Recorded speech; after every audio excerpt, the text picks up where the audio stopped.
What's up, everybody? Welcome to Planet-Pepe. Let's talk about Brian Jones, who's another tragic member of the 27 Club. He's the founding member of the Rolling Stones. As far as the name, I mean, there's a lot of members of the 27 Club. As far as like the name faces go, like the big brand names that are kind of the iconic members, Brian Jones is definitely on there.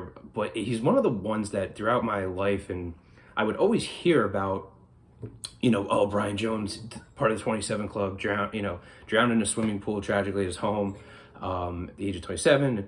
He's the founding member. He was such a good musician, but I never really knew much about him. I mean, considering he died, I mean, the Stones formed in the 60s, and he died pretty much soon after that, and he was the founding member. But like, I mean, the Stones are still around today, so considering they've been a band for so long and they're still touring, I was like, oh, this founding member who passed away so long ago. I never really knew much about him. He was always just kind of this like floating head of a mystery out there to me.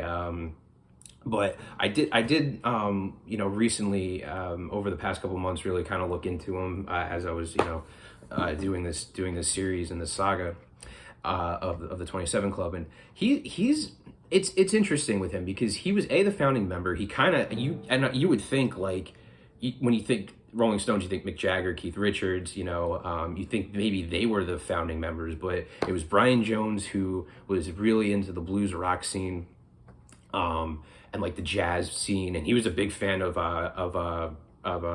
Robert Johnson of the 27 Club too. In the 40s, I did a video on him back a while back.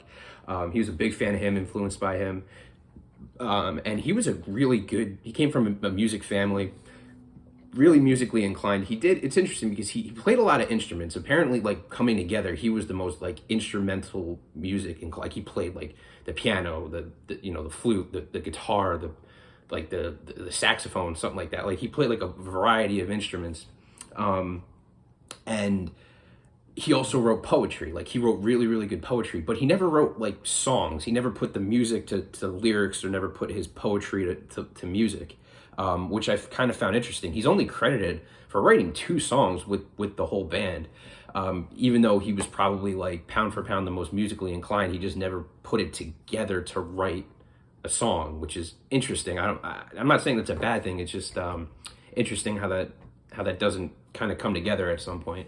Maybe it could have, but I mean, he got really into drugs. Eventually, he was kicked out by the band. He became very distant.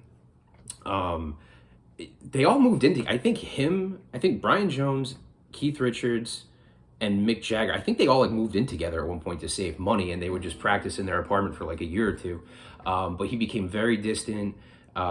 He would like stay in separate hotels when they were on tour. He sometimes just wouldn't show up to practice. He got really into drugs, which I'm not anti-drug. I mean, I'm not promoting drugs by any means, but like I'm not like I do dumb shit too all the time, with stuff. So no one's perfect, but he got really into drugs. They said like any day he could be the best person or the worst person in the room.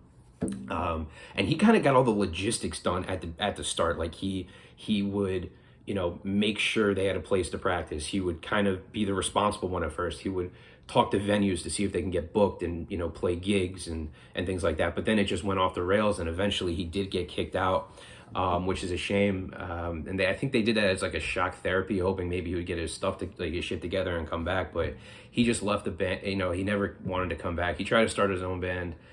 He played some demos, stuff like that, but he tragically died in his swimming pool a couple months later, I think in July of late 60s, I think. And, it's a shame what happened.